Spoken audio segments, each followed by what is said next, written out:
Hello everyone, welcome to the Action Alliance to Redress 1219 channel, and today we will be broadcasting and telling you all about a protest going on today. Despite the fact that it has been raining for several days this week, why are these volunteers still standing on the streets and calling for demands? The volunteers have been out of the streets for the fifth day, as they want to tell the international experts who came to Taiwan to participate in the third international ICCPR, ICESCR review meetings, to understand that Taiwan has not implemented human rights protection and that the government still has many issues to address. So now let's look at the street that the protests that the volunteers are still conducting.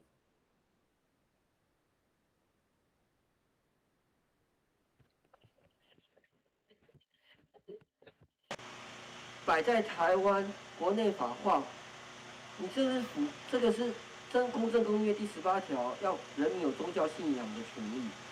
这是一个上万家庭的人权迫害案件，怎么可以说国家人权委员会不处理呢？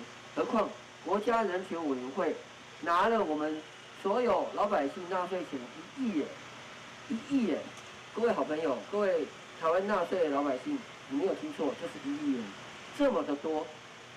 So we can see that it has been the fifth day that the volunteers of the Tax and Legal Reform League and also Action Alliance to Redress 1219, they have greatly stand out for many years to tell the government officials that the Taiwanese government should truly put the human rights in their administration and in their administration. But now, what we can see now is that the Taiwanese government didn't truly put such promise in their heart. But 他都不处理案件了，这在国家有利的单位，而且陈菊女士她自己也承认了。 国家人权委员会是要用协调软性的方式去跟政府部门沟通。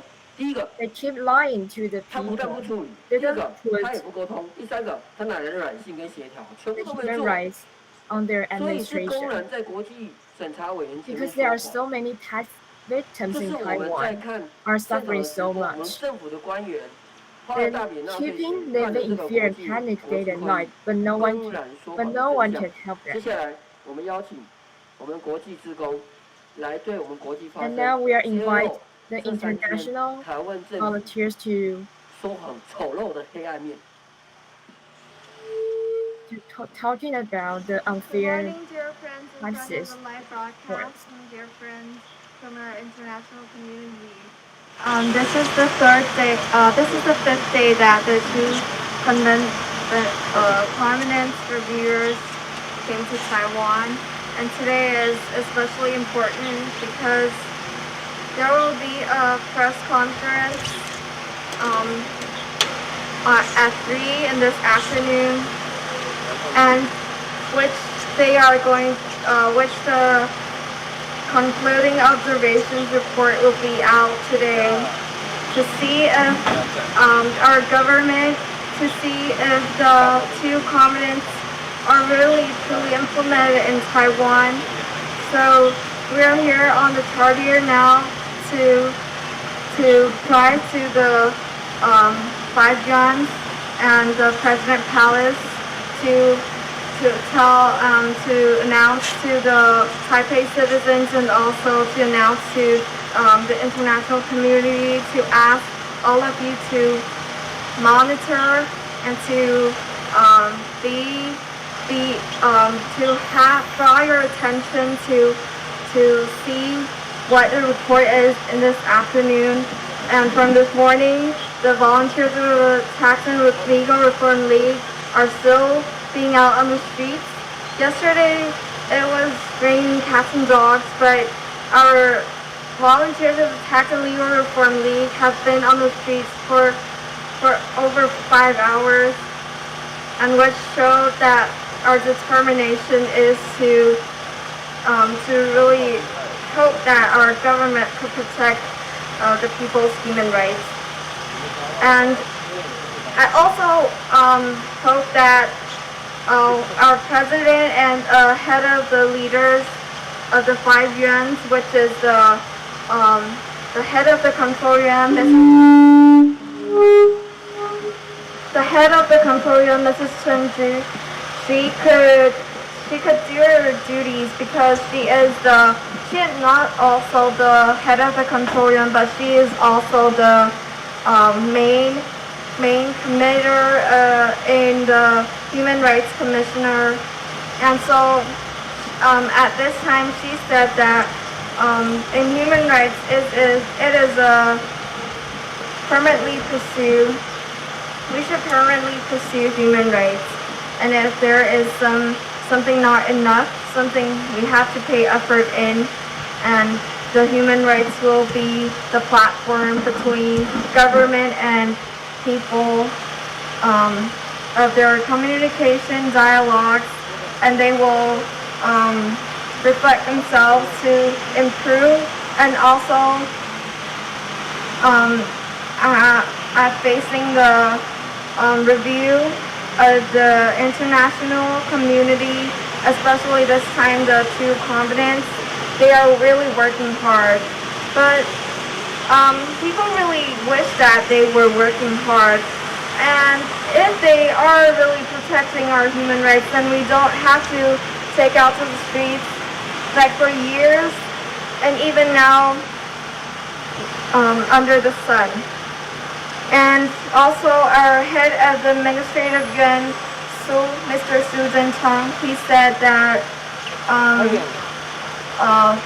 after the concluding observations that is provided by our reviewers of the two continents, many human rights have been practiced, and the two continents have been implemented. But I want to ask our head of the administrative yuan, Mr. Su,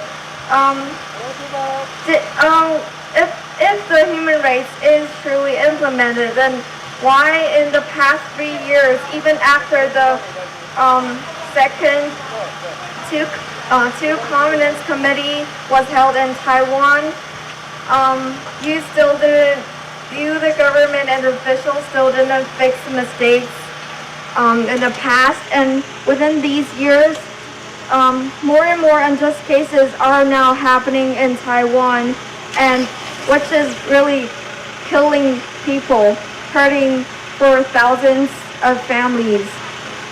So I really wish that through your words you can really do your duties and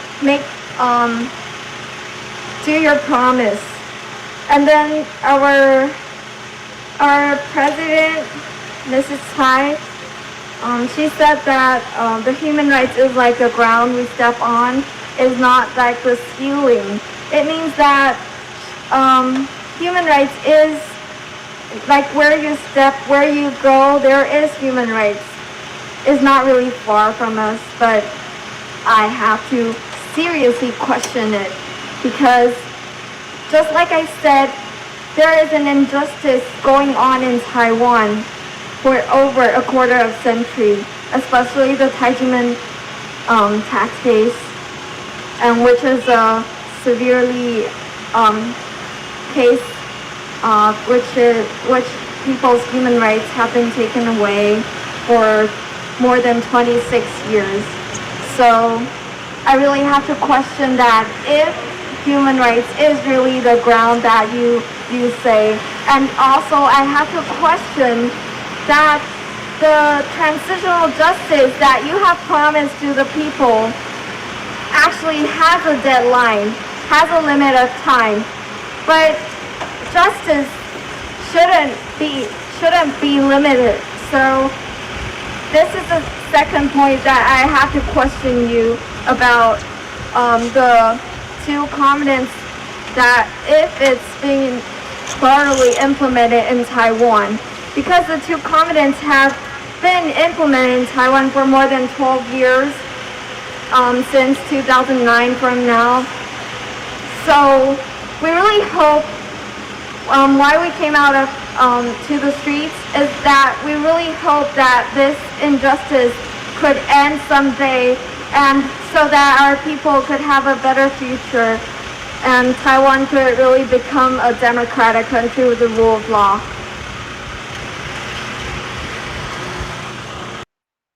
So, as the volunteers said, the volunteers of the Tax and Legal Reform League, they have standing out for many years. It is just because their true love for the country. And what's more, the tax and there are about 19,000 tax and fee enforcement cases in 2001, and after 20 years, there are 40.3 million cases in 2020, which increases more than 7.53 times. Although our government has implemented the two covenants in our in our country, but however, we want to question our President Tai. Why? They have been practicing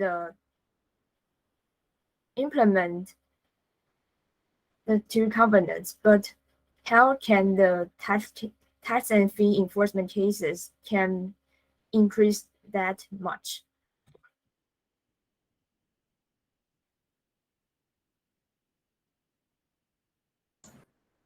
Yes, Taiwan has adopted the ICCPR and ICESCR in 2009, marking an important milestone in the judiciary, as they became part of the domestic law, and any law that contradicts them is invalid.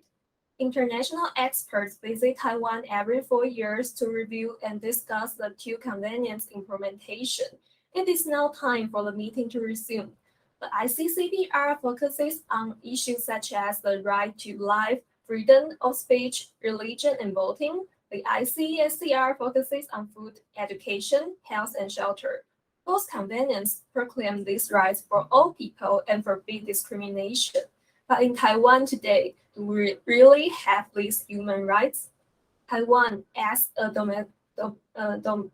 democratic country, we are proud of our freedom and human rights. However, there are many people being enslaved by illegal tax officials. They ask the taxpayers to pay the taxes that didn't belong to them. Furthermore, they would illegally auction off people's property. Such horrible behaviors have already violated the two conventions. State violence is as terrible as war. Therefore, we call for a speedy solution to the human rights violation cases, especially the landmark case of human rights violation, the Tai Ji Men case.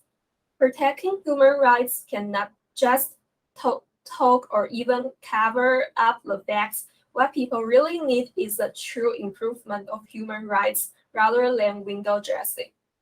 Most of you watching the live broadcast must be curious about what was discussed at the third International ICCPR and ICESCR review meeting. Let us look at the May 11th news report. Today is the second day of the Taiwan's third International ICCPR and ICESCR review meeting. Non-government organizations mentioned that there is still a lot of discrimination and unequal treatment in areas such as Aboriginal rights and gender equality, and the unequal treatment in legal taxation is even more serious. 但是在法税的部分，其实一直还在退步，就是没有进步，尤其是我们现在台湾的国税局、财政部还会用税务的手段当作这种武器，去针对个别团体作为歧视性的手段，是影响人民很严重的人权。像是太极门的案件，它是属于宗教团体，也是武术修行团体，但是其他的所有武术团体及宗教团体都没有被非法课税，唯独只有针对太极门这个案件，那这就是一个很严重。国家用税务的手段来侵害歧视人民，而且这个案件长达了26年。那也反映出来，其实像在现在的税捐稽征法第28条，有很多法税制度上有很多歧视不平等的原则。During the opening ceremony the day before, the president of the executive yuan, Hu Zhenchang, mentioned that since Taiwan has experienced a long period of martial law, we regard democracy as important. When Taiwan is taking a big stride forward to freedom and democracy, transitional justice is very important. However, the transitional justice mentioned in Taiwan now is a restricted transitional justice. As a consequence, the human rights protection in Taiwan has been compromised as well. 我们台湾的转型正义限缩的期间呢，是限缩在台湾的1945年的8月15号到1992年的11月6号。那在这个区间以外的所有受到侵害的案件是没有办法得到伸张的。最基本人权都是饱受威胁，尤其是太极门是一个超过上万人的团体，都受到人权迫害。那我们今天在最后也是有呼吁，也有跟委员提出一个要求，就是希望他们可以将太极门案还有这些人权迫害案件，就是纳入结论性意见报告里面，希望他们真的要落实转型正义这个部分，以及要恢复所有受害者的名誉。那以他们税务就是税包利为手段去迫害的强的民产，应该要真正的归还人民。During this international review meeting, the NGO groups in attendance reviewed the human rights situation that Taiwanese government is reluctant to face. They hope the advice will be included in this concluding report. At the same time, they should take out their conscience and courage to help Taiwanese people build a more secure future with human rights. 我们要对这个国际人权2公约的委员其实要呼吁，他们真的也需要秉持良心，而且他们也需要勇气。他们可能来了第3届了，2013年、2017年跟今年都来了3届。那他们真的要对自己负责。他也许代表联合国来，他要对联合国负责，他要对这个世界负责，他要真正让台湾可以在人权方面更进步。We can see from the video that Taiwan frequently restricts people's residence and exits due to the incorrect administrative sanctions, and tax cases account for the majority of administrative lawsuits, but the people's winning rate is less than 1%. Administrative lawsuits can be retried only once every 5 years. When new evidence is discovered 5 years later, a retrial cannot be held, resulting in numerous unjust cases in Taiwan and injustice in human rights. So we can see that there are so many groups that has attend the meeting, but did the government truly listen to the people's voices? The answer is no. Because although it has been the 3rd time for the Taiwanese government invite the international scholars to Taiwan to attend the review meeting. However, for a long time, the Ministry of Finance has a legal review for the tax firmness, instead being issuing interpretative letters and directives to citizens, about 10,000 by now, without going through the normal legislative process and favoring national tax income.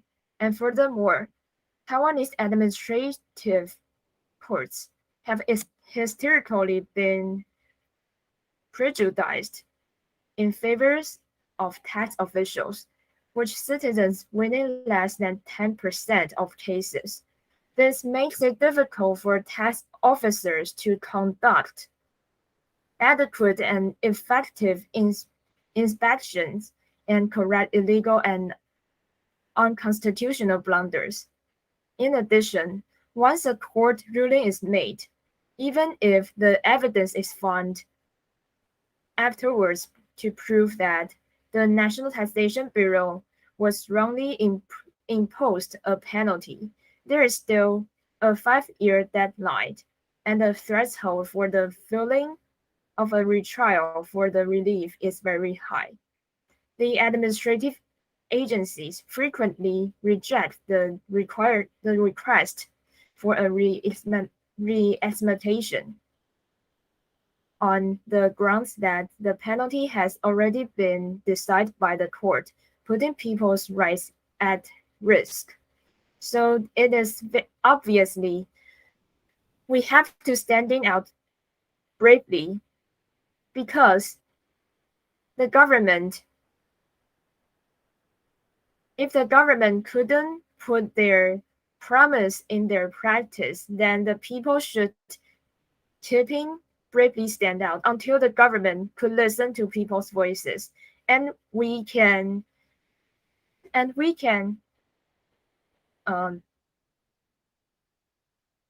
believe that the Tax and Legal Reform League, the volunteers of the Tax and Legal Reform League will never give up until all of the people could live without the state violence of the persecution of human rights, until the next generation could live without fears of state violence. And let us see, there are the international volunteers. She's speaking about what is she going to tell us about the issue of human rights. And as we know that many people are really feeling helpless. From 2 years ago in 2020, many unjust cases have happened, and within 1 year, the enforcement cases has increased 14.31 million cases, which means that 1 out of 2 people in Taiwan have been facing the enforcement, maybe facing the fate that our government, our officials, the administrative enforcement agencies enforcefully seize their property, enforcefully take away their money and illegally auction off their land, and which the most important case is the Tai Ji Men tax case. In 2020, the Administrative Enforcement Agency illegally 然后现在提 auctioned 到的 off 是 their 这个太 land 极门129事件呢，非常不幸的是，在2020年，他们的土地、他们的这个家园受到一个行政执行府的这个违法征收。Is that the Tai Ji Men tax case has already been ruled innocent and no tax evasion by 最 the 扯的是 Supreme Court 太 in 极门 Taiwan. 清清白白的一个团体，没有罪也没有欠税。更夸张的是，他们是这个为这个国家争取了非常多的国民的外交，也让世界看见台湾。可是我们的国家却在背后扯后腿，对着国家有这么重要贡献的团体进行这么严重的一个人品迫害。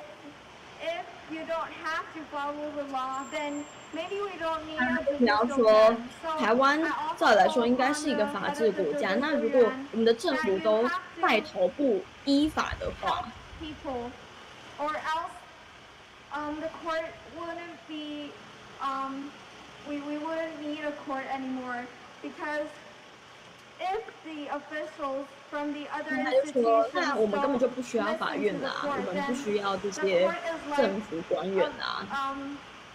nothing to the Taiwanese people. You lost your power. So 那这些人他们都没有好好的行使他们的公权力去，照理来说，身为公务人员，身为人民的公仆，应该是要去保障。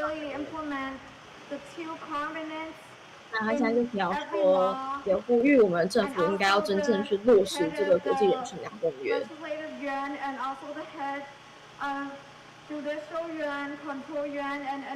包含行政立法、司法考试、监察院、一府五院，还有我们的总统。which could truly protect people's 可 human 能就是 rights 应该要去 and to 依法 stop 行 the 政，这 injustice 是 that is 身 going 为 on in 公仆最 Taiwan 基本的一 right 个 at this 义务。 moment, and to really create a better future for all of the people. And if you like our live stream video, please click the like button and please share or comment below to show your support to us. Thank you.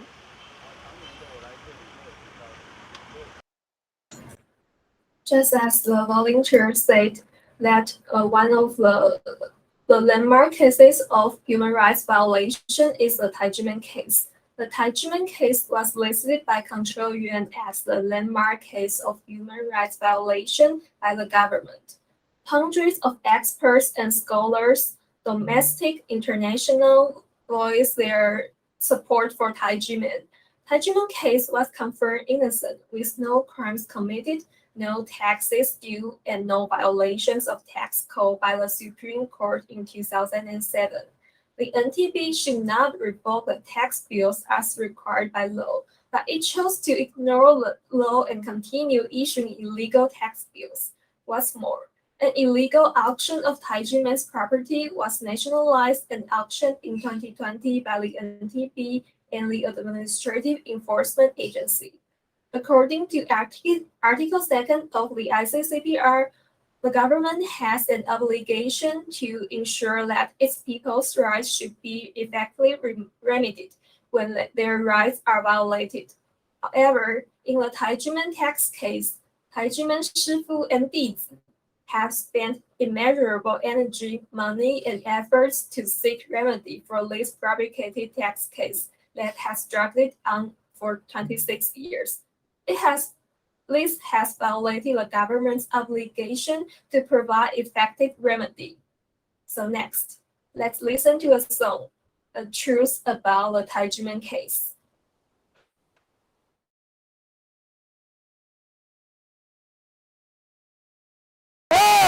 下台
！So we are now standing here to speeding up. We have three demands. First, we asked for the government to abolish the illegal tax bonuses because the bonuses is the critical for the Taiwanese Taiwanese government officials to issue the illegal tax bills to the people, and it should be truly abolished. And two, we also ask for the government to redress all the fabricated cases, such as the fabricated Tai Ji Men tax case, which has lasted for 26 years. And only do that, the all Taiwanese people could live without fear of state violence. And three, we also ask for the government to implement the human rights in their administration, because human rights should not be violated. Everyone living on the world should have the human rights in Taiwan, should have lived with the human rights. And now our protesting is in the front of the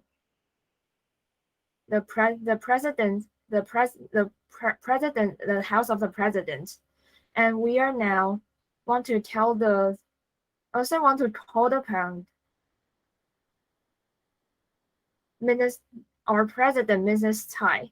It is your time to standing out to correct the mistakes of the past, and only do this can truly give the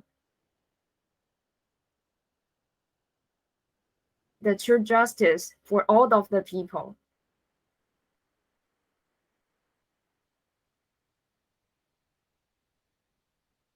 And there are also many communities from the citizens has come to the conventions. There are also associations of world citizens, Tax and Legal Reform League, and also Taiwan Associations for Financial Criminal Law Studies, and research centers of Department of Financial and Economic Law, National Zhongzhen University.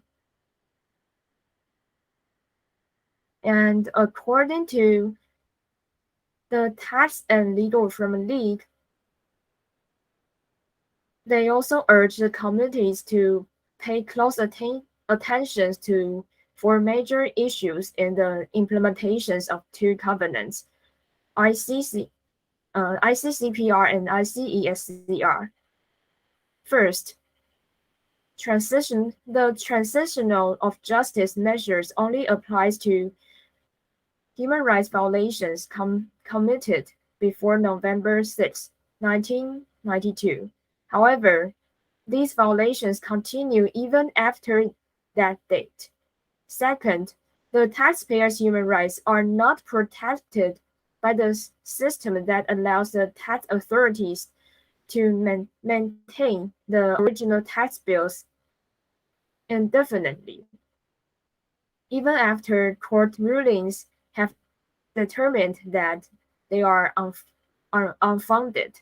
Dr. L is a well-known scientist, returned to Taiwan, applied for a patent worth 300 million at the company's capital with the approval of the authorities, and was subsequently taxed as if the capital contribution was income. He went bankrupted, lost both his patents and business.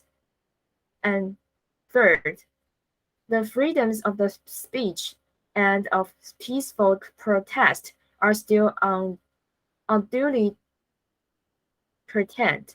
Foreign scholars have commented on the case of Mrs. Huang, a protester on Tai Ji Men tax case, who was detained in 2020 just for holding a sign was deemed offensive to bureaucrats. And fourth, despite the fact that the government's claims the two covenants still do not play significant role on legal proceedings. Between 2015 and 2019, they were only mentioned in roughly 100 cases. Clearly, more should be done. So it is very crucial for us to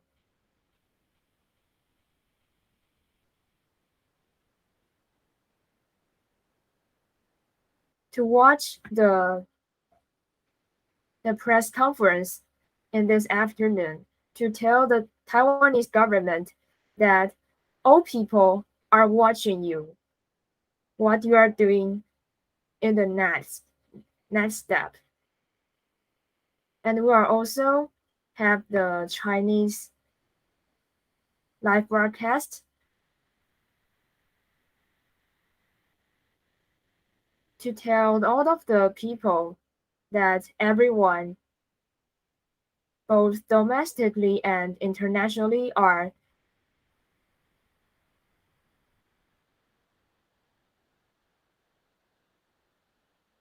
watching these conventions is what is going on.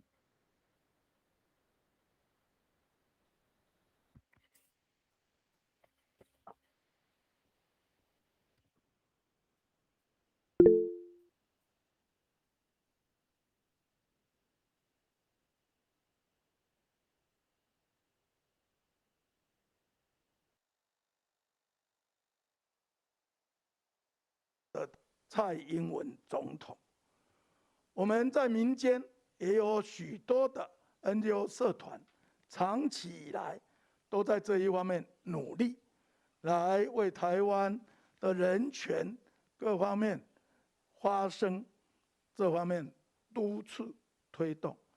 我们非常的高兴，我们也非常的佩服，正因为有这样的人民。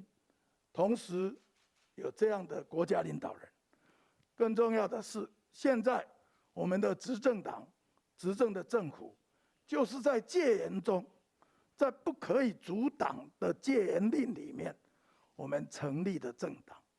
所以，我们这一个政党跟这一个执政的政府，特别知道被迫害的滋味，以及特别知道人权重要。以及各方面应该重视。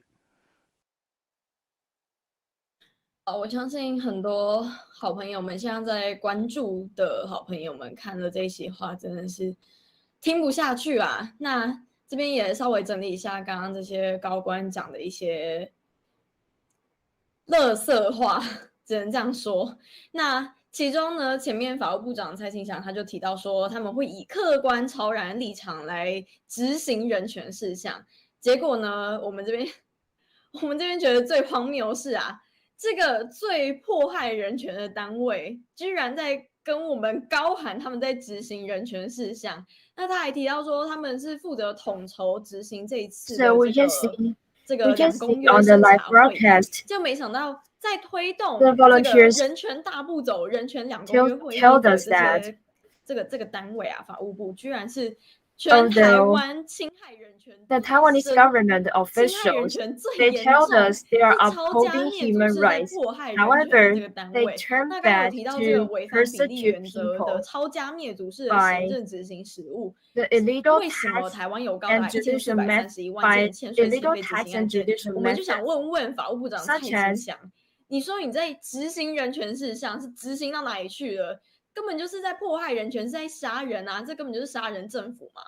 那另外，陈局院长提到什么？要成为人民的依靠，说什么人权，台湾人权是大进步啊，然后这些话我真是听不下去啊！台湾人权根本就是在大倒退。这个是我们近期也有上国际论坛的这个张晋大律师，他前阵子也是受到这个违法羁押逮捕嘛。那他就提到说，台湾人权啊，尤其是在这3年，从2020年到今年2022年这3年时间是最黑暗的3年，最严重的，有非常多非常严重的侵害人权的实例都在这几年发生。那包含了这个太极门129事件。这个案件延宕了超过1/4个世纪，没想到土地呢，最 pursue. 后仍然 But what 没有 we 罪没有 see 税 now 哦， in 土地 Taiwan 仍然被这 is 个 that 国家、被这个 the 行政执 illegal 行署还有 taxation 联手国税局 persecution is 强制执行、强抢民产， more 这个根本就 horrible 是 than the 抄家 war 灭族式的把人民的财产 because 抢走。那这 the 背后当然为的就 taxation 是奖金 could 利益嘛，为的 even 就是自己升官 seize 发财的 the 绩效嘛。 people's 每个办过 property 太极门案的人 living 都是 and 步 even 步高 living. 升啊，官位都是步步高升。像 Many 这个 people 最 lose their 经典的 lives 案例就是后 because 宽 of 仁检 illegal 察官嘛， taxation. 他从当时是一 But the 个检 National 察官， Taxation 后来 Bureau 呢，因为办这个案高升所谓廉政署副 they 署长， didn't want 搞 to 得台 correct 湾 the 廉政署 mistakes 一点都 in the 不廉 first 政。 place. 然后接 On 下 the 来 other 最近又 hand, 高升了什 they 么？ even 法务部还是继续的包庇 issue 他， the 让 illegal 他高 tax 升这个 bills, 法医研究所 keeping 所 it 长。 issue the illegal 那 tax 觉得 bills. 这个最扯的是啊，陈菊身为这个监察院院长，然后又是身为台湾这 And 个 the 国 and 家 the 人权委 enforcement 员会， agencies 但是呢，针对像这样子一个违法犯法、 even 滥权 illegally 的 auction 这 of 个恶劣的 people's 官 land 员，像这样侯 based 宽 on the 仁， illegal 之前 tax 监察 bills. 院在91年的时候就已经有提出要将侯宽仁移送从严就责议处。 But no 那 one 就责到现在呢，他居然是 no 步 one 步高 get 升，从来都没有惩处过。所以台湾的那个惩处机制啊，公务人员的这个奖惩机制，尤其是在 As we 刑 can 责的部 see 分， that Taiwan's 是非常不 officials 健 they 全 are 也非常不 just 完善的，所以 abusing 也 human 因 rights 此 and 呢， don't 包容 find 了、 and 放纵了这 don't 些 take 很多的公 people's 务 right 人员、 as 很多的官 as 员，就滥用他们 basic 手上 human 的这个 rights. 公权。 So actually, in many countries, including the United States, they have faced the problem of bureaucratic power and excessive tax billing by the IRS. That how do they move toward to a modern and transparent tax system? Let's watch the video, Modern Tax Reform in the United States.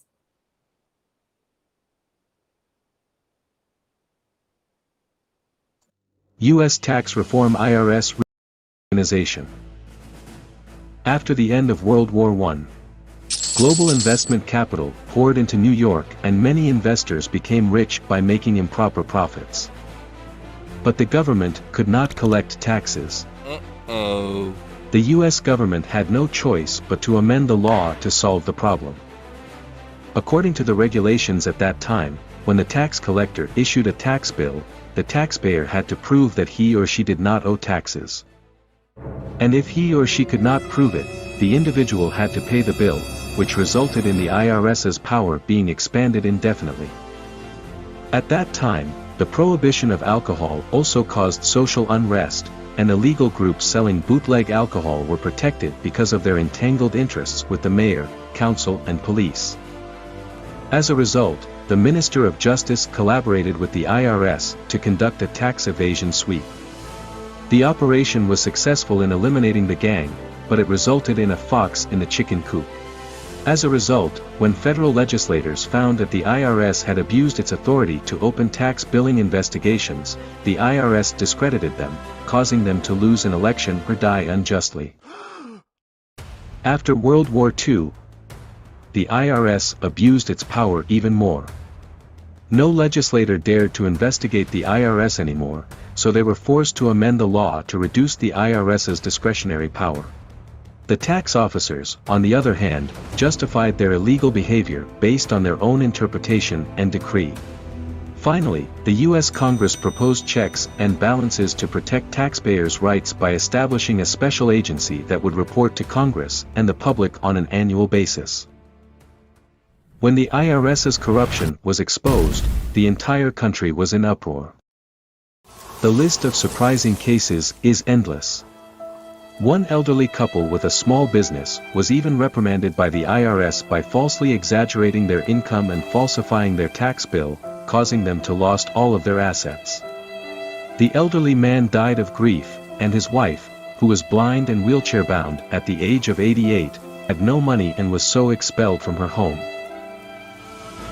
They eventually discovered that senior IRS officials used the amount of tax money they received to determine rewards and promotions for tax collectors, and that they were convinced that creating fear can bring people to their knees. And that tax collectors were bold enough to do whatever it took to achieve their goals. The revelation of these incidents finally led to a consensus between the government and the opposition to reorganize the IRS and quickly give birth to the third version of the Taxpayers' Rights Act, which explicitly prohibits the 10 most common violations of taxpayers by tax agents and immediately dismisses them from their jobs. Finally, the people have been able to improve their tax rights and live in peace in the United States. According to U.S. Chief Justice John Marshall, the power to tax entails the power to destroy. Can the national government afford to be careful?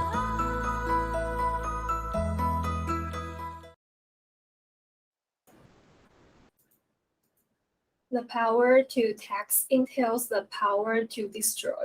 That's why we are here today to urge the government, do not bury your head in the sand. Only by confronting the mistakes, reviewing and correcting them, will we be able to implement the spirit of the ICCPR and ICESCR to protect human rights. In addition to the United States, let's watch another video. Illegal tax officials in Canada face severe punishments.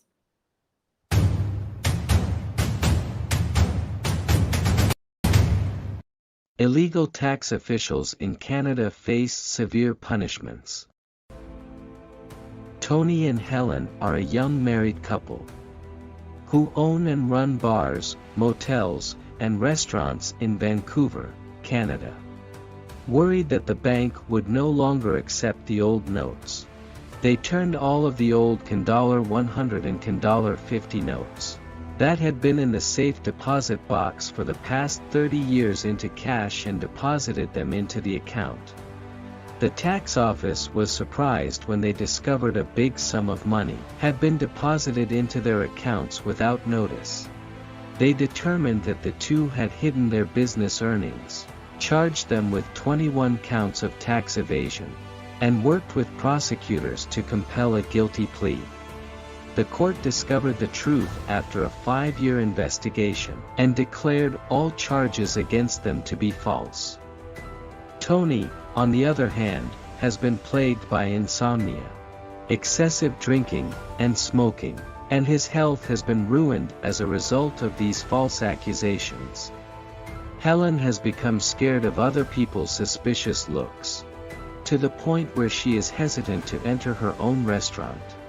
Tricia, their daughter, even changed her last name to avoid being affiliated with criminality.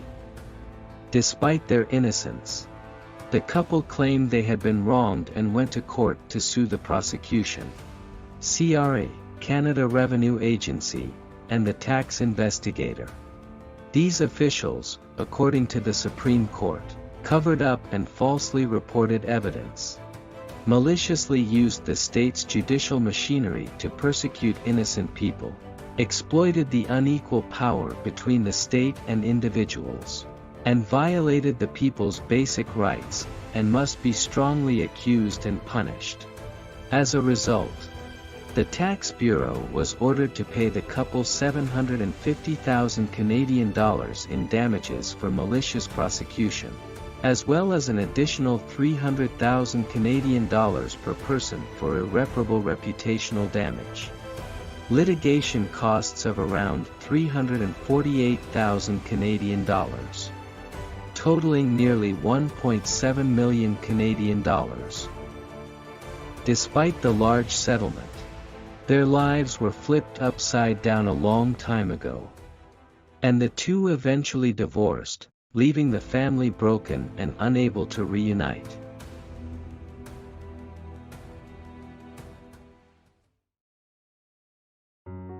Government officials should not treat citizens as thieves or bully them in the name of public power. Despite the fact that being in the public service makes it easy to practice, the judiciary is the last line of defense for justice, and officials should not use it as a thug to protect one another.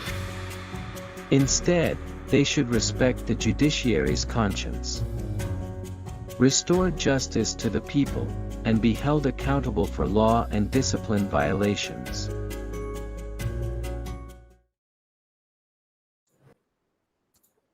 The judiciary is the last line of defense for justice, and officials should not use it as a sack to protect. It has a perfect punishment mechanism.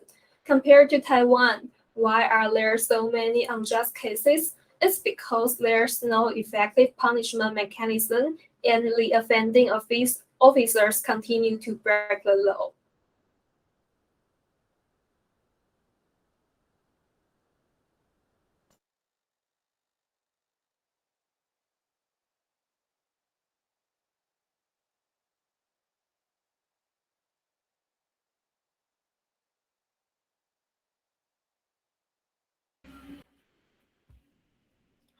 So we are now seeing that our volunteers of the Tax and Legal Reform League are continue to protesting on the streets to tell all of the Taiwanese people that the Taiwanese human rights should be truly implemented in our no matters our law or any ways. So as we have said that the landmark case that the Tai Ji Men is a group. The Tai Ji Men case the Tai Ji Men tax case has last for 26 years, but no one want to stand out and stop it. And Tai Ji Men is a group member of the Taoism associations of Taipei City and the Chinese Taoism associations. The land intended for self-cultivation centers for Tai Ji Men to preach and practice. And according to ICCPR and ICESCR, Article 53 and Article 113 of the Compulsory Enforcement Act, in order to protect the fundamental rights of the religion of beliefs, the sacred land is not subject to attachment nor compulsory auction. However, the NTB, the National Taxation Bureau, and the Enforcement Agency conspired to seize an auction of Tai Ji Men's academy sites and the land intended for the self-cultivation center. They are seriously infringing upon the people's right to property, freedoms of religious and beliefs, and the right to cultural lives. It is the most severe overstep to Tai Ji Men's conscience. So we are now going to watch a short videos about what's happening to all of the Taiwanese people's rights.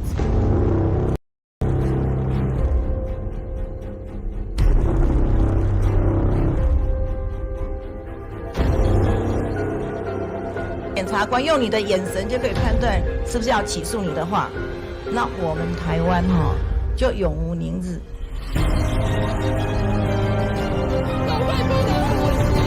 这女殉职，这方面也是。我想这个法院的判决证明了一件事情，就是真相只有一个，它基本是清清白白，真金不怕火炼。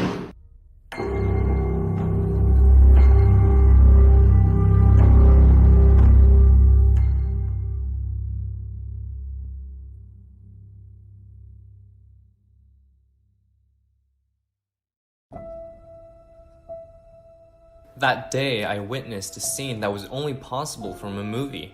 Watching the inspectors rush in with ammunition, we all froze. In the loud scolding like in slow motion, though no one opened fire, the camera flashed in front of my eyes felt like continuous gunfire, so dazzling and unreal. Frowning, squinting, there were many doubts in my heart, but looking at the detained people and objects, my body started to shake uncontrollably. This must be a dream, a nightmare. Tears blurred my vision. I squeezed my arm only to find that this was a reality, more terrifying than a nightmare. I needed to wake up, needed someone to tell me what happened. This is just a nightmare after all.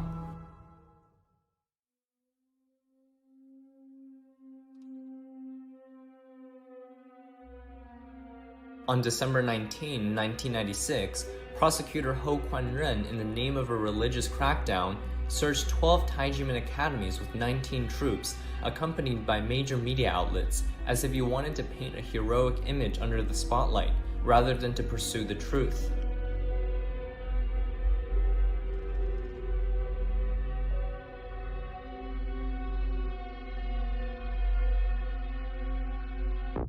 Later, he filed an extremely outrageous indictment against the Dangmen of Tai Ji Men, fabricated crimes of fraud, abused the power of authority, forced coercion to obtain confessions, and forged documents. 这个很生气，杠那两个唱歌，他说：“你没吃，你念什么修什么？一点慈悲心都没有。你的家里人要被，他也被关了，你还不赶快救他？” The whole process severely damaged the people's trust in the judicial system. With the media's lavish reports and ridiculous exaggeration, suddenly the Tai Ji Men dizi fell victim to this political purge. 我被陌生的男生把我的肩膀一拉，你怎么还敢穿这种衣服？你们太极门怎么就开始这样子对着我就吼？ It is obvious that Ho Kwan-ren tried to exterminate Tai Ji Men, and the plan was working. The innocence and kindness of the group were erased overnight, leaving the pure white uniforms cast in shadow. Thousands of families were victimized, and the harm endured was not explainable with words.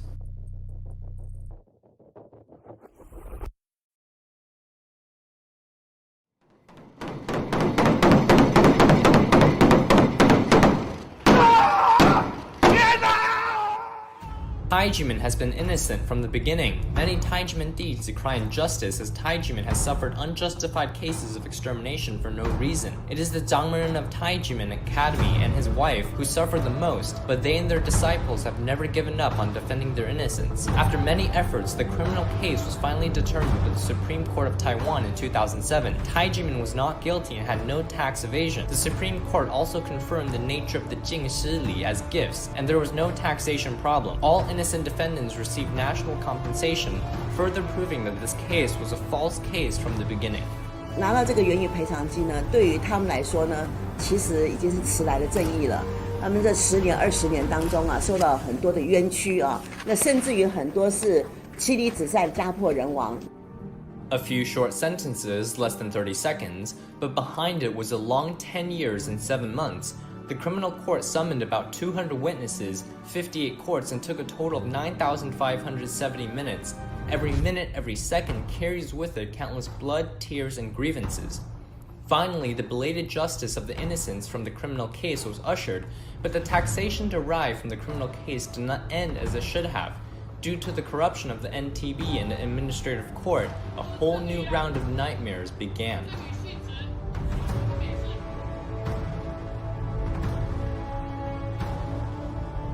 经过最高行政法院的判决确定，都已经认定太极门不是补习班，净司礼都是赠予的弟子的净司礼，不是补习班学费，所以太极门根本就没有税单，也没有纳税的问题。刑事最低面积，也就是起诉是完全不实，也就是说你完全没有举证，在完全没有举证之下所核发的税单当然是无效的，他应该要主动的来举证。 But not only was the tax bill not revoked, the Administrative Enforcement Agency of the Ministry of Justice, Hsinchu Branch, also enforced the auction of Tai Ji Men's land in Miaoli Mountain. It is intolerable. We have been bullied for too long, so we decided to put on our headscarves, protest on the streets, clench our fists. We roared. What did we do wrong? This roar has lasted for 25 years. 25 years! 9,125 days, a quarter of a century. How many people have dedicated the best time in their lives for this? They were youth, filled with righteous indignation. Now they are gray-haired human rights fighters. They were young and beautiful women. Now they hold the hands of their children while protesting on the street. They were cheerful and innocent children. Now they stand on the front lines speaking through the microphone. They were even allies who could not resist the passage of time, who passed away before justice arrived.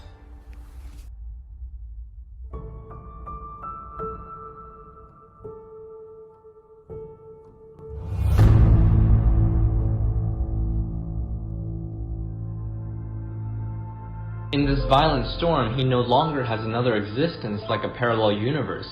All because of Jiang Ren's great spirit, he waved his sleeves and said, "We still have to be patriotic. Because we love this land, we have to fight."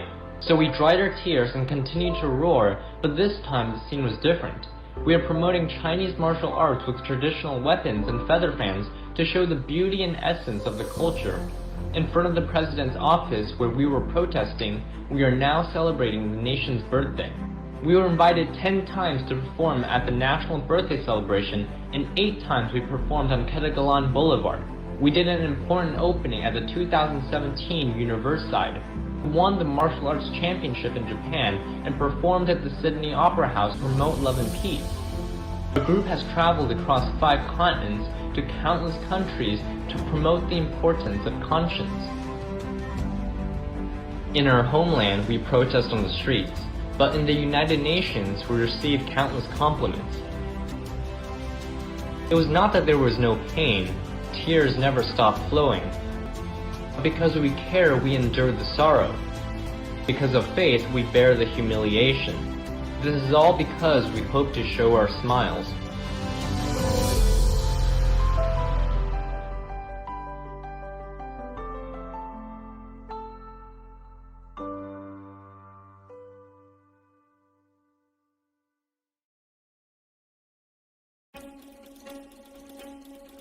Our hometown is surrounded by the sea, and the persecution put us in a situation like that of an isolated island. Fortunately, when we reached out for help, what we got was assistance from outside the island. Because of how absurd the case is, it has received a lot of attention by the international community that values human rights. Professor Kenneth Jacobson, the former advisor to the US President Clinton, who has been following the case for a long time, published an article after studying the case and said that the prosecutor's way of handling the case is so absurd that his mental health is questionable.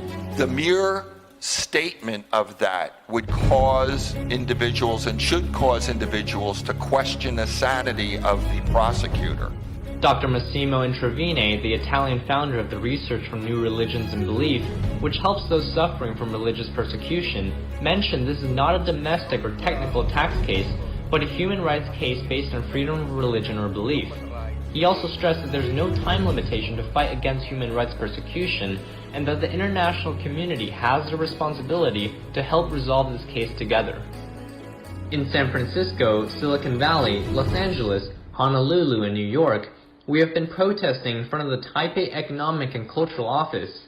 In December 2021, we went to the political center of the world, Washington, D.C., to petition in front of the Taipei Economic and Cultural Representative Office. Those who walked or drove by expressed their support by honking or thumbing up, and some even joined us in holding protest posters.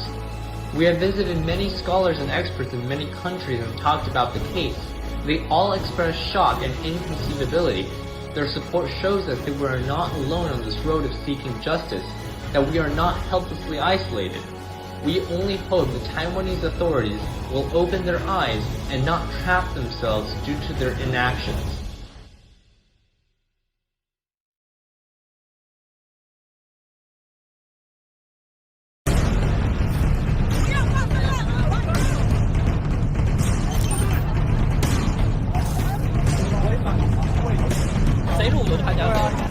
On September 19, 2020, a group of volunteers from the Legal and Tax Reform League was holding posters at a crossroads in Hsinchu when all of a sudden a big group of police officers showed up questioning the volunteers.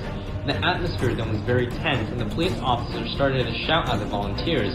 During the chaos, an officer forcefully stuffed a sign into the hands of one of the volunteers, Ms. Huang. The officer accused her of criminal behavior and handcuffed her without explaining why. Without knowing what crime she has committed, Ms. Huang was taken to Liujia police station, then transferred to the district prosecutor's office overnight. An innocent volunteer was tortured for almost 8 hours. After she was released by the prosecutor's office, She felt dizzy and was sent to a hospital. She was later diagnosed with acute stress disorder. The next day, the precinct chief of Zhubei Xinzhi County Police Bureau held a press conference trying to discredit Ms. Huang. He smeared an unarmed elderly volunteer as a criminal, lying about the truth of the incident, which is very similar to the process of the Tai Ji Men tax case 25 years ago. First detaining and intimidating innocent people, then publicly denouncing the innocent in front of the media.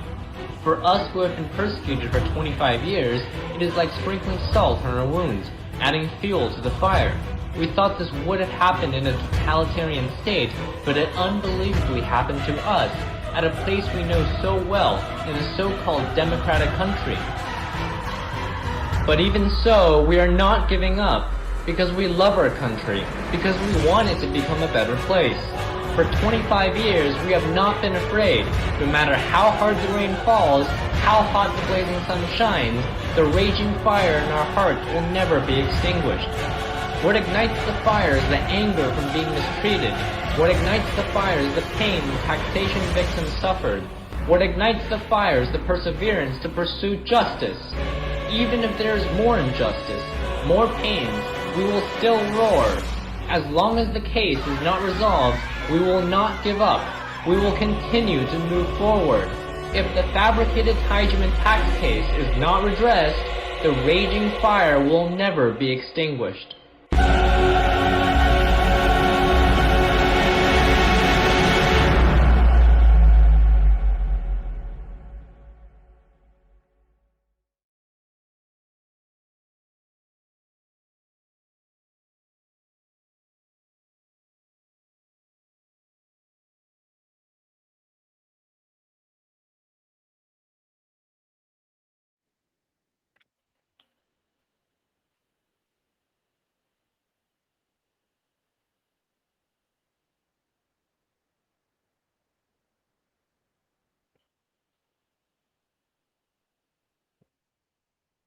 So, after watching this video, I cannot imagine that these violations and abuses actually happened in Taiwan.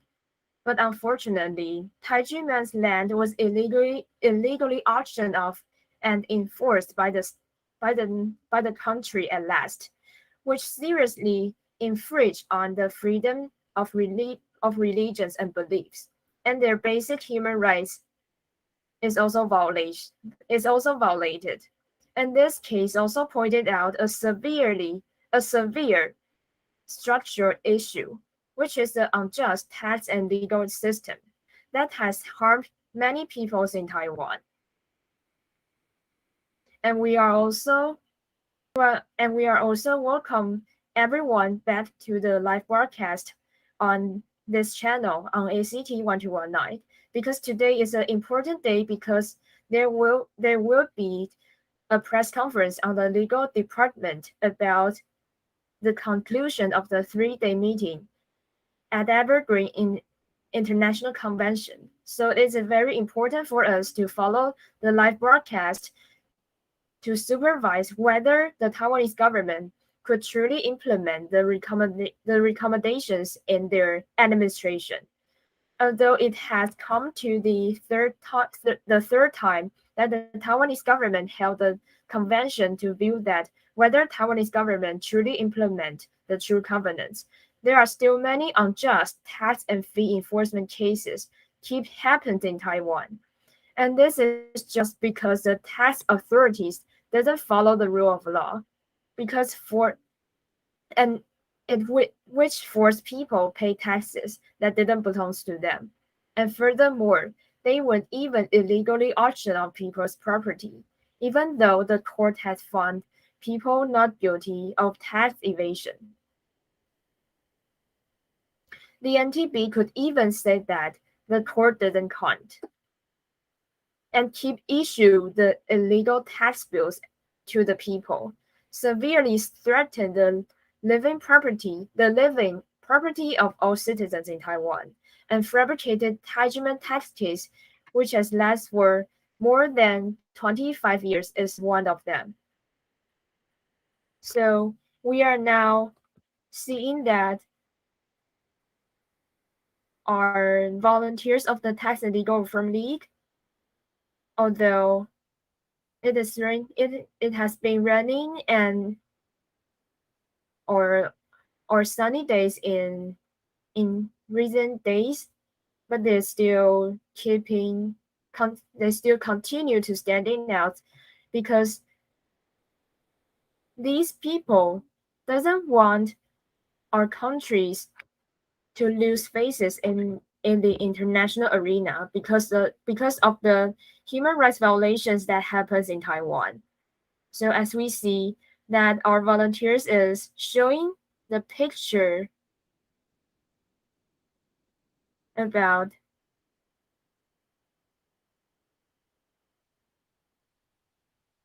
he formally prepared because 是最美丽的风景。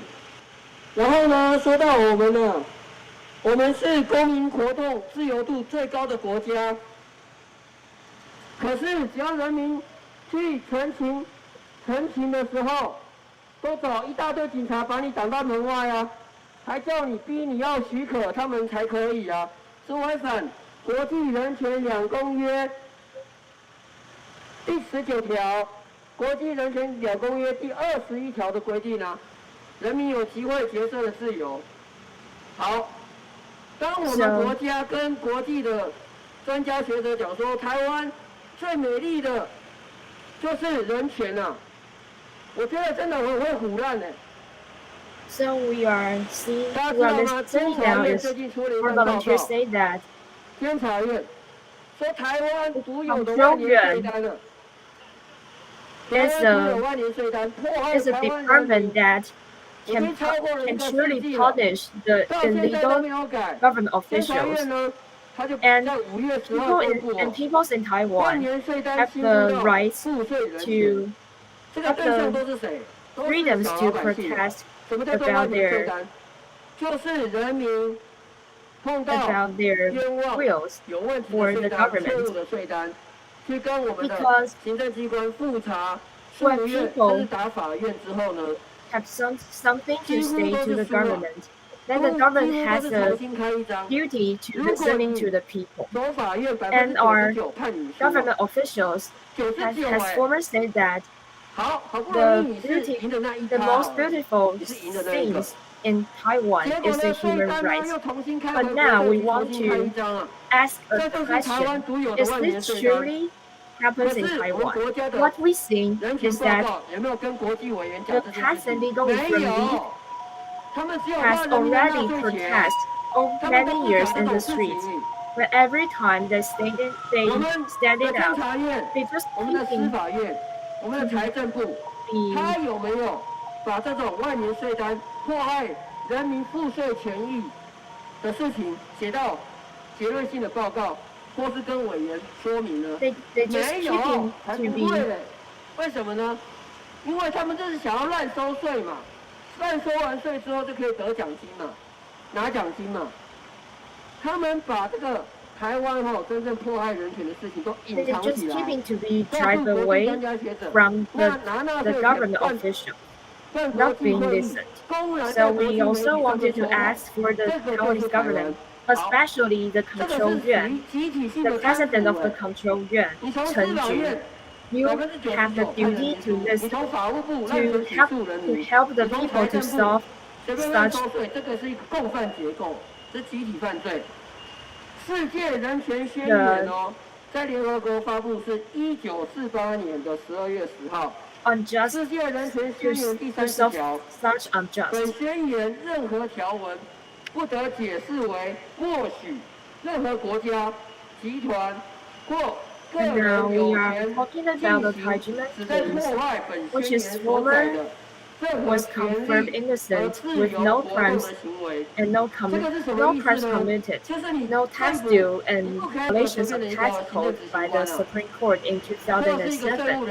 During the public hearing in the Legislative Yuan on June 17, 2010, the Ministry of Finance and the entity of the Central Area agreed to withdraw the compulsory enforcement for the 1992 Consolidated Income Tax.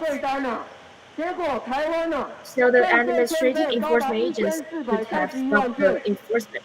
However, the tax authority defrauded the government and the people and violated their constitutional system. What is more, the tax authority worked with the enforcement agency to auction off Tai Ji Men's property on August 21st, 2020. Tax authority should have revoked the tax bills on Tai Ji Men according to Article 117 of the Administrative Procedure Law. So we are having a video about what is happening on August 21st, 2020. That's seeing the video. 他告诉国际的专家学者说，人民有救济的权利，根本就是骗我们全国的台湾老百姓，欺骗国际的媒体，欺骗我们所有缴税的善良的纳税义务人。这个就是我们国家的人权报告。我觉得很可笑。当我们的国家都没有遵守国际人权两公约。 说国际人权两公约的国内法化，后来呢？结果当国际委员说，你们2013年就写报告啦，怎么没有说？怎么没有改？2011年也写报告啦，也没有改。12年过去了，只会花人民的纳税钱呐、我们的阿 Sir 也出到钱了，我们老百姓也出到钱了。12年过去了都没有改啊！ 我想问问我们的阿 Sir 跟我们所有老百姓，大家觉得对吗？容许我们的政府做这种事情吗？这个真的很丢脸，丢脸到国际上去了。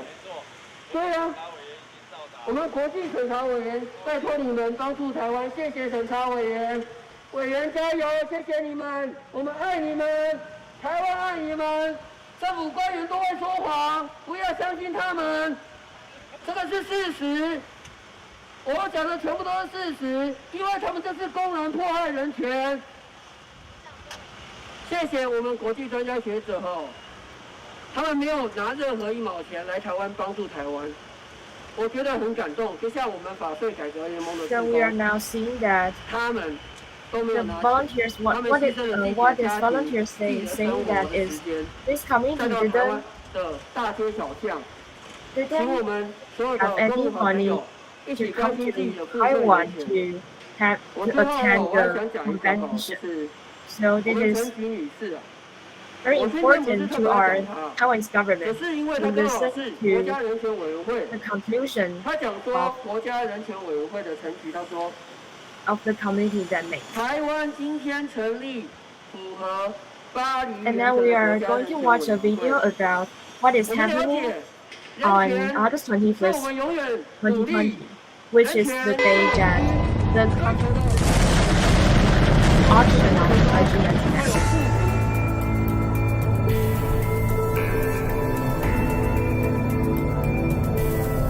The auction process has been legally concluded.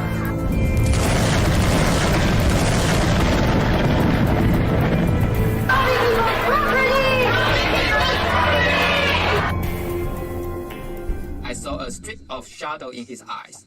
I think that he might have red goblins. If based on the look in your eyes, a prosecutor can decide whether to prosecute you or not, then there will be no peace in Taiwan. Where the indictment is unacceptable. If the tax authority uses this indictment as the basis for taxation, I think it is questionable. The code doesn't come. The code doesn't come. The code doesn't come. It has been confirmed that the money involved is a gift rather than income. So there is no issue of income tax. You can go to the website of the Control Yuan to see that I have issued 7 corrections. For each correction, the NTB said, we made a mistake. Tai Ji Men once again won the case. Even the control yuan decided that Tai Ji Men is innocent. I can't think of any other course of action in our country's legal system can be taken to solve the case. The administrative agencies exercise administrative discretion.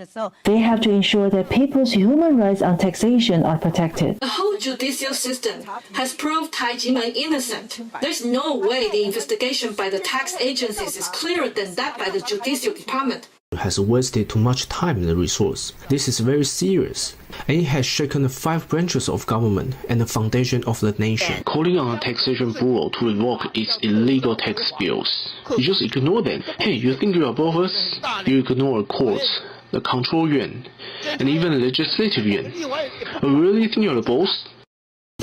We request that the Ministry of Finance conclude this case in 2 months. Gifts in nature. The others all say gifts too. Let the NTB of the Central Area submit the report to the Ministry of Finance. Okay, we'll do as the Deputy Minister says. Revoke it? Okay, area will report to the Ministry of Finance. Between 1966 and 1990, Tai Ji Men had no tax problems. From 1997 to this day, Tai Ji Men has had no tax problems either. Why did you impose taxes on Tai Ji Men only for 1991 to 1996?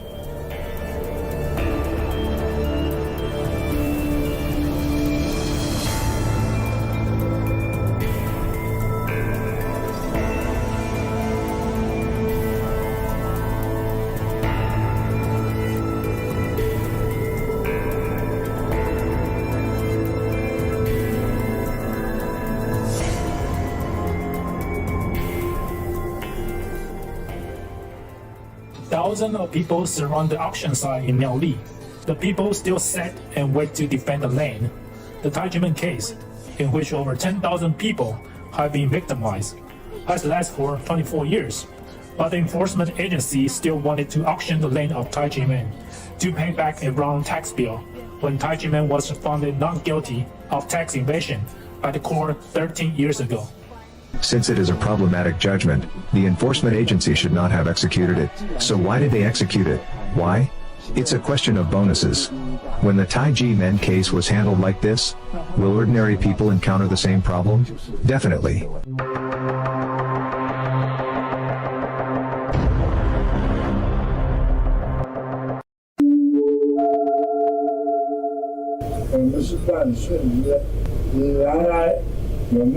怎样看吧？哪有看？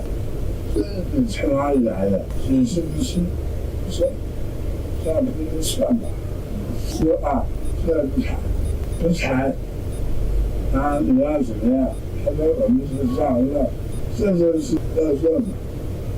说哎，要不裁，怪不得。配合是要做吗？他实耍，他实耍，他实耍是。Search was conducted on December 19, 1996. He said that there was tax evasion. The income tax in 1996 cannot be audited until April 1997. They had not yet filed their taxes. How could you investigate tax evasion? How do you know how they will file their tax return? Therefore, the tax years involved in the case clearly showed that this violated the tax law. During the search on December 19, 1996, 2 bank statements show the balance of $22,000. However, the next day, a newspaper published that the master of Tai Ji Men had $110 million income from fraudulent acts and cram school tuition. You can't make such an inference even when you are writing a novel. The so-called evidence obtained after the search can be proved to be false, because you already said the amount. The transcripts and testimony. When were they done? Definitely after December 20th. Could I know how much tax you have evaded the minute I am assigned to the case when auditing taxes? It's more than illegal taxation. It's the so-called framing. $22,000 was blown up to be $110 million. Then this is all imagined.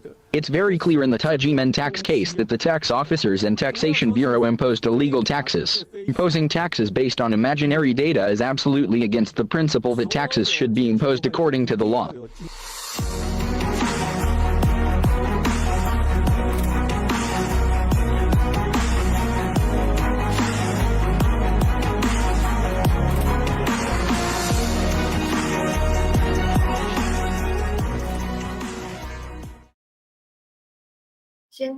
我觉得先请。Okay, now we are now watching that there are many, not only the Tai Ji Men tax case, there are also many fabricated tax cases in Taiwan are happening in Taiwan. So there are many volunteers of the Tax and Legal Reform League also continue to protesting for the unjust taxation methods to persecute people. That is because it is definitely against the human rights. So we are now we're going to share with you an investigation report that is made by the control yuan. And for this, we want to question the investigation by the committee members of Cai Zhongyi and Tian Qinjun. Even if the review decision and appeal decisions are filed for taxation, the court will only revoke the review decision and the appeal decision, not the original taxation decision. Therefore, as long as the tax collection authority made the new review decision, the parties must apply for judicial relief. As a result, the parties who have successfully won the tax judgment will instead fall into the predicament of the infinite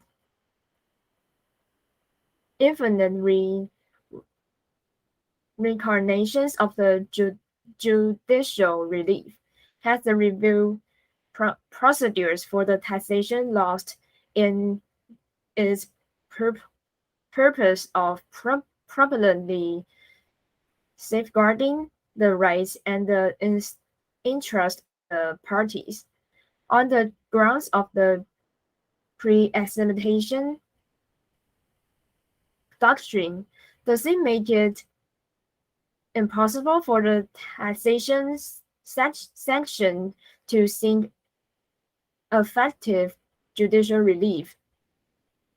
In practice, it is a violation of Article 16 of the Constitution to protect the people's right to integrate the opinions that the lawsuit is based on the review decision, and after the review decision is revoked by the court's decision, the original approved sanction still exists, and it is not automatically extinguished the same time, and cannot substantially allow the people to obtain timely and effective relief by the exercising the right to litigate. In addition, although the first paragraph of Article 21 of the Taxpayers' Rights Protection Act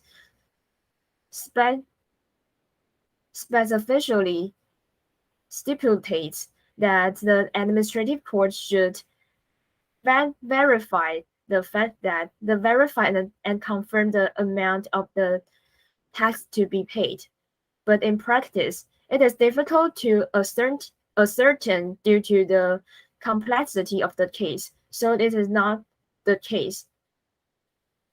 The proviso stipulates that the proviso limits, but the proviso is the principle, which violates the legal principle that the principles are the lenient and the expectations are strict. When interpreted according to legal purpose, are there any amendments to proviso? In addition, after the tax authorities revulsion of the punishment? Has it been slant to conduct an investigation in accordance with the intentions of the revocations and only revise the tax amount and issue another invoice, resulting in the fact that the taxation facts have been clarified or put it in held of several years, causing the case to be delayed. But the people have to bear the interest and property rights are restricted due to the prohibitions of this position, which infringe on the human rights of taxation. In all of these cases, there will be a necessary case investigation report for clarifications. So in this report, we can note that there are so many illegal taxation just in Taiwan. There are so many tax victims in Taiwan. Although the cases have been fabricated for many years, but no one can help them to be resolved, and this should be totally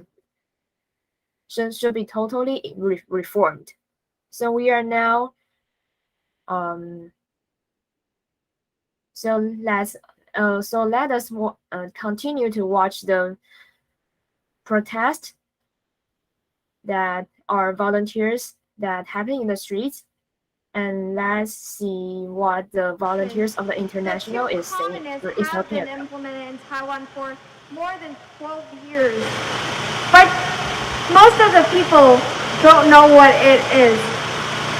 It's actually the highest value of human rights in the world, one of the highest values of human rights.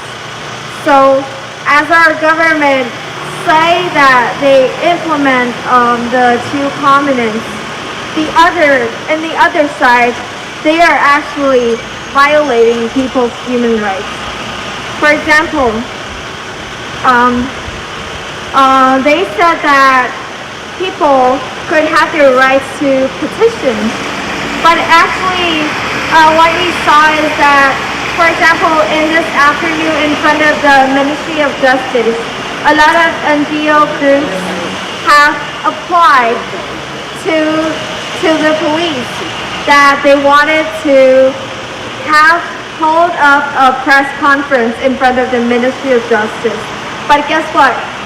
Not a single NGO group have successfully applied to the time in front of the ministry. None of them have the allowance to hold a press conference in front of the Ministry of Justice.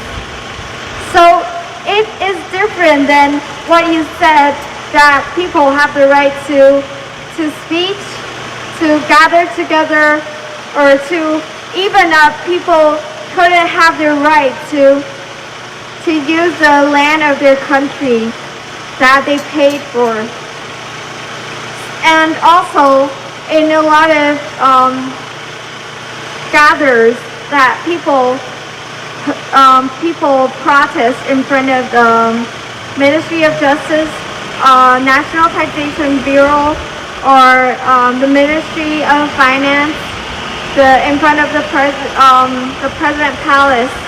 But the police always lets us out on the street, and they shut down the door, not letting the people in, and not facing what's the real problem that is happening. And so we people question that if people really have the freedom to speak, because even we apply to protest in front of a place, we have to apply, and we have a limit of time, or else we will be sent away by the police. And also, the most ridiculous thing is that when people pass through the President Palace, we cannot speak out loud, or else there will be more police here and they will send us away. And all of the police have guns in front of the President Palace, which is normal, but I just don't understand why people can't express their opinions. People can't protest in front of the President Palace. So it's a really weird thing that is right now going on in Taiwan too, which means that which proves that people don't have the freedom of speech in front of the President Palace. But actually in a democratic country, doesn't the president listen to people's voice? Shouldn't the president listen to understand what's going on right now? And you won't eat the fake oil, you won't eat the fake food, but why do our country, why do our government, why do our officials forcefully make us have the fake tax, the wrong tax bill that isn't ours, and which really invades people's human rights of living also, because when people don't have the money to prove their innocence in the court, when people don't have 1 out of 3 amount of the money of the tax bill, people will be sent to enforcement, and then their property and their house may be illegally auctioned and seized off. And even you have the money to fight for your own rights to prove the tax bill is innocent, the winning rate in the administrative court is under 1% in Taiwan, which is super ridiculous. And at last, even you win the court, you got yourself innocent in the court at last, the National Taxation Bureau could still impose a new amount of tax to you, which costs a never-ending tax bill in Taiwan, and which is really a joke to Taiwan. And I'd like to mention a really famous case in the whole world, which is the unjustified tax case that has been going on for more than a quarter of a century, for 26 years. It was ruled by the Supreme Court not guilty, no tax evasion.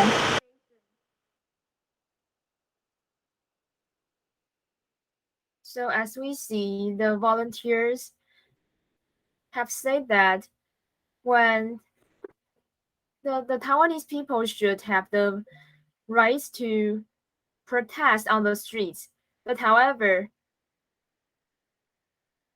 when they are protesting on the streets, the government never listens to people's voices. Instead,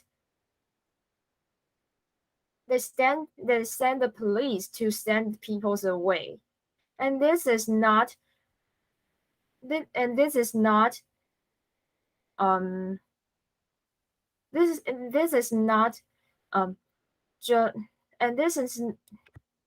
definitely not not the government officials should do such a wrong thing. So as the articles 30 of the ICCPR, it said nothing in this declaration may be interpreted as implying for state, group, or personal and right to engage in any activities or perform any act aimed at the destruction of any rights and freedoms sent for hearing. But now, although the Taiwanese government has implemented the two covenants in Taiwan, but we cannot see any improvement in our human rights of protection and our freedoms of speech. So now we are now going to see more the international volunteers is talking about on the protest. Abolish the bonus system to save Taiwan. 大家好，我是退伍军人。 I am a veteran and have been teaching at a military school for 13 years. In the past 2 years, my students have started to ask me, Professor Liu, do you think there will be a war in the Taiwan Strait? Are you afraid? I always tell my students that the highest strategy in Sun Tzu's art of war is to conquer the enemy without fighting, and that I will stand with them and get prepared. I hope peace will last forever in the Taiwan Strait. That is my sincerest wish, but is it really easy to make it come true? The cover of the May 1, 2021 edition of the British Economist magazine features a picture of Taiwan with the caption, "The most dangerous place on Earth," sent 39 warplanes into Taiwan's air defense zone. Now, 2 U.S. aircraft carrier groups are drilling in the South China Sea. There are hundreds of thousands of troops near the border between Ukraine and Russia. Once a war breaks out, Taiwan will most likely become a purgatory. At this critical moment, Taiwan's legislative yuan is reviewing the total annual budget of 2.2 trillion new Taiwan dollars, with the total defense budget being an unprecedented 412.7 billion new Taiwan dollars. However, there were young students and citizens in front of the Chuanxian building of Taiwan's legislative yuan. They protested for 4 days over a meager 130 million new Taiwan dollars in bonuses set aside by the Ministry of Finance for tax collection. Why? Here are my observations regarding 3 major aspects. First, bonuses are a breeding ground for corruption. Bjorn Terrace Wahlberg, the founder of the World Taxpayers Association, WTA, criticized the bonus system for tax collection as shameful, and said it should be abolished. Stefan Wenberg, former chairman of the WTA, said bluntly that the tax authorities should serve the taxpayers, and that it is a total mistake to have the bonuses for tax collection, which have caused corruption and conflicts between the tax authorities and taxpayers. In 2021, more than 400 billion new Taiwan dollars was overcollected. In many of our neighboring countries and territories, like Singapore, South Korea, Hong Kong, and Macau, when there are overcollected taxes, they will refund them to their people. But Taiwan's Ministry of Finance regards overcollection of taxes as a great performance. It is regarded as a brilliant tribute to the rulers to show off their performance and abundant revenues to be utilized by them. Money talks. It is no wonder that no matter which political party is in power, no one doesn't love the Ministry of Finance, or I should say, no one is not afraid of the Ministry of Finance. Former Finance Minister Chang Shen-ho, when asked by a legislator about the bonus system in the legislative yuan, even retorted, the salaries of the officers are not high enough to support their integrity, by saying that he insulted himself and all other civil servants. It is no wonder that in 2004, over 100 legislators, such as Chu Xinyu, finally removed the bonus program for tax collection, which was the legacy of martial law, after a heated discussion. But in 2008, the Ministry of Finance restored it with its administrative guidelines, which lacked legal grounds. Each year a budget for the illegal bonus program was proposed and even passed. The political parties' interests have taken precedence over justice and the interests of the people. Former legislators Huang Wenling and Lo Shulai could not help but reveal that legislators themselves and their family businesses are dependent on the National Taxation Bureau. Additionally, they revealed that, by helping businesses negotiate a lower tax amount, legislators can get financial benefits in return. All these have caused the failure of the legislative yuan's oversight of the executive branch. Overcollection of taxes is like a high-speed train that is out of control and horrifying. Replacing the principle of taxation based on actual taxable income, the so-called principle of taxation based on substantial economy, has been used to issue tax bills based on speculation and guesswork, which is a totalitarian weapon used by the German Nazis to rob people of their property. Huang Kunquang, former auditor of the National Taxation Bureau, has stepped forward to criticize the Taxation Bureau's use of guesswork when issuing tax bills, which shows that there is no need for tax auditors. Ironically, former legislator Huang Qichang received complaints, saying that most of the bonuses went into the accounts of senior government officials, and the grassroots tax collectors only received a box of oranges. Former Finance Minister Wang Qiansan, before leaving office, found an extra 10 million Taiwan dollars in his account, and he returned it without taking a penny. For this reason, the dark bonus program came to light. Ministers, directors general, and directors of various tax agencies get the highest bonus amounts and hold the power to determine whether to grant promotion to their subordinates. High-ranking officials want to get bonuses, so their subordinates have to issue as many tax bills as they can. The result of such a corrupt structure is worrying, isn't it? Second, the bonus system is the source of tax disasters. A friend of mine, who is a judge, said with a heavy heart, "How can an unjustified tax bill be withdrawn and the unjust case be rectified, when the bonuses for issuing the tax bill have been distributed among the officers?" The two international covenants, ICCPR and ICESCR, guarantee people's equal rights to litigation, but the administrative remedy system for tax cases in Taiwan is like sending taxpayers to the hellish and endless cycle of torture. Tax officers issue tax bills, and they have the final say on whether the tax bills are valid, or I should say, they would use guesswork to determine whether the tax bills are valid. If you get an unjustified tax bill of $3 million, in order to prove that the tax bill is wrong, you have to pay $1 million in guarantee before filing a lawsuit. If you can't pay it, you will have to face asset freeze, travel ban, and detention, while it only costs $60 to file such a lawsuit in the United States tax court.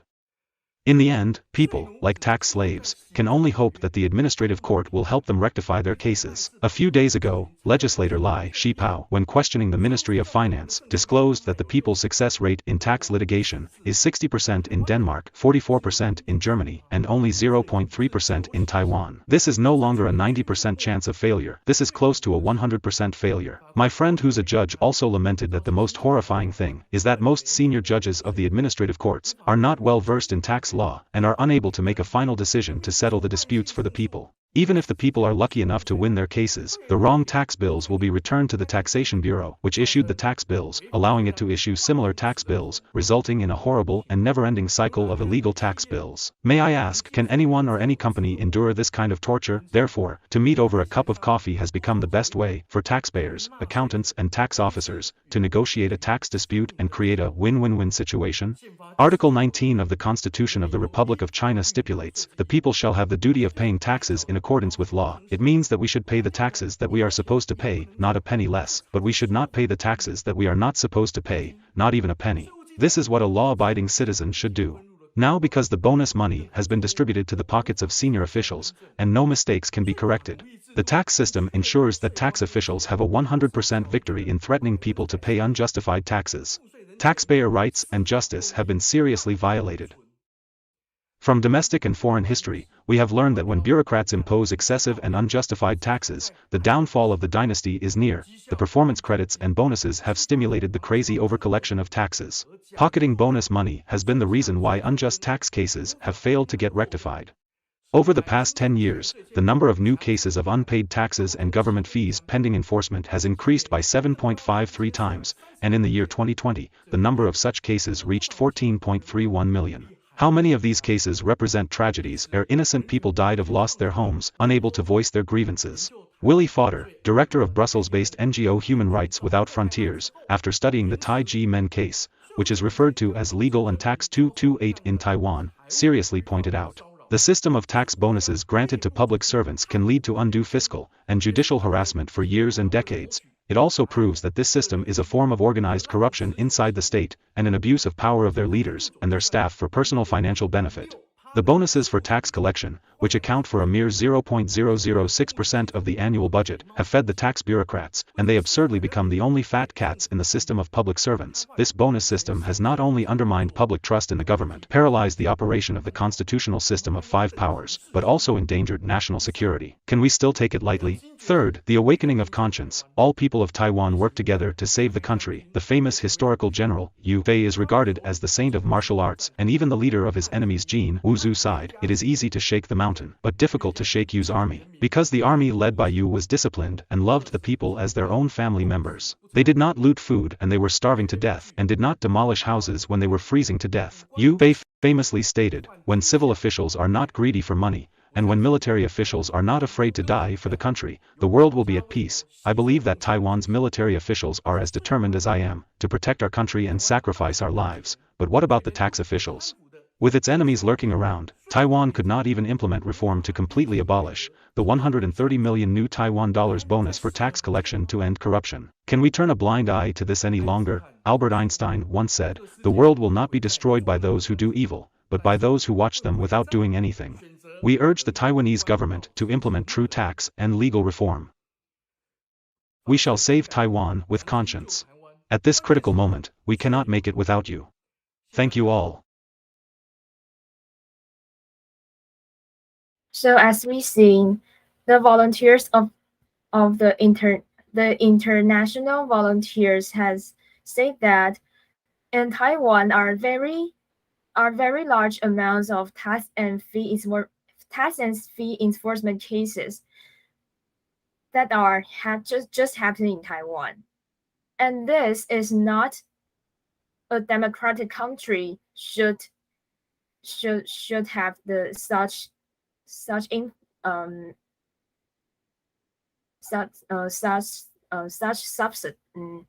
things happening in Taiwan. So we also wanted to call upon again the Taiwanese government to truly abolish the illegal tax bonuses, to redress all those fabricated cases, and to truly protect Taiwanese human rights. Only do this, that the Taiwanese people could have true happiness. True happiness. So now we have the report of the investigation report of the control yuan. However, and the report has said that there are so many tax victims in Taiwan that couldn't be so many unjust tax cases in Taiwan could not be resolved, and these cases cannot be redressed. But however, in the third covenant in our human in the meeting that held in the 3 days, we can see that the presidents of the control yuan, Chen Ju, and also the legal department, the president of the legal department, Cai Qingxiang, have referred to the process of the human rights in Taiwan are receiving the process in Taiwan. But we want to question, if these cases not being resolved, how can you say that the Taiwan had become the true the countries that truly uphold the human rights? And about the fabricated illegal tax bills, what is this? And who is this object of the investigation on the case of the fabricated tax bills referring on the tax rights? The report mentioned that 10,000 years immortality tax bills, but it didn't mention that the perpetrators or the victims. Is this what the Overwatch, the Council investigation report that truly uphold human rights in Taiwan? And if the content of the investigation report is correct, how could you, President Chen Ju and President Cai Qingxiang, how do you deal with such a serious violations of human rights? The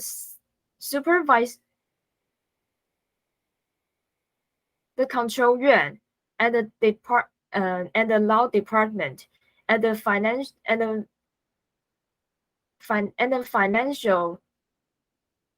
and the National Taxation Bureau. When you are facing such unjust tax cases that happen in Taiwan, what are you going to do with? And 3 is that if the Taiwan is a country that truly implement the 2 covenants,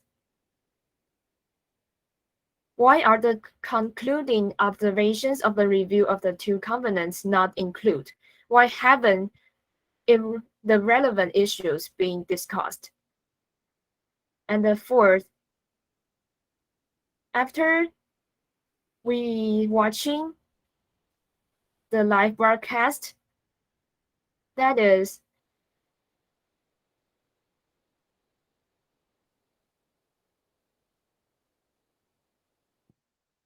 after watching the live broadcast, 受到税灾、人权以及不公理正义的人民，让他们 we 能够 didn't see the 获得 review of the two 在台湾 international 是真的有 human 实质 rights 上去落 on 实 covenants 国际人 do 权两 do 公约， what 只是真的有 do 些落实。 anything about 我们小黑 the 所说的人权 improvement of the 那 human 我们 rights. 监察院所成立 And 的国家 this is the 委员 third 会， session. 能够真正的成为国家的良心。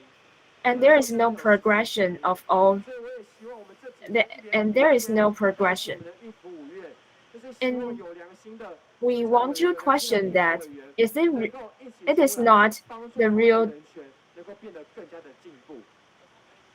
也希望我们直播前的好朋友可以把这个连接分享出去。 it is not the real transitional of justice. If the Taiwanese government wanted to truly implement the transitional of justice, they shouldn't just write the wonderful report, 来监督我们的政府官员有没有实质的作为，而不是沦为实质上的口号。 but instead they didn't truly listen to people. 我们的国家台湾才能够 So we wanted to ask for the government. This meeting should be held truly could improve the basic rights of the people. 工作的每一个台湾缴税的老百姓，大家好，还有很多我们辛苦开计程车的计程车司机、做早餐的老百姓，还有我们很辛苦在执勤的警察先生，大家好。我们是法税改革联盟，今天是国际两公约的专家学者来到台湾，对我们台湾人权上面做审查。我们希望我们全国的老百姓大家一起来关心，因为花了很多纳税人的钱，我们希望政府花钱没有关系，可是呢，你不要浪费钱，你不要随便乱花钱。如果你真的要做人权，跟国际专家学者做人权报告，一定要忠实的呈现反映台湾现实的情形。那我这几天有看我们的直播，我整理几个重点告诉大家。第一个，我们国家跟我们国际专家学者说，台湾是最注重人权的。可是主办单位里面，其中有邀请立法院，可是立法委员没有一个来关心或是到现场。立法委员大家知道，一年会拿多少人民纳税钱吗？快1000万，快1000万。可是立法委员是帮人民立法的，可是却没有人参加国际人权两公约。So we are now seeing that the volunteers is saying that although the legislative yuan is have the duty to 2013年的。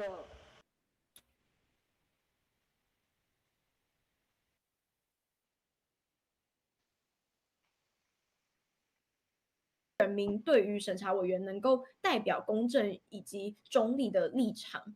那另外是本案呢，符合这个太极门案件，符合公正公约第5场次所讨论到的这个议题范围，也就是公正公约第18条，各种刚刚上面提到的手段来消灭这个信仰修行的团体。那这个就凸显了政府是以刑事以及税法作为迫害手段来整肃这个宗教信仰自由的团体。那但是事后呢，国家的司法3审判决也都已经判决太极门是无罪无欠税，也还给他们清白了。那另外一方面呢，这个监察院他们也主动的都来调查这个案件，也都列出当时承办这个案件违法抹灭他们的这个检察官侯宽仁，就是这个刚有提到步步高升的这个超级恶劣检察官，他也都犯了8大的违法。那当初呢，就是配合检察官作伪证，导致他们被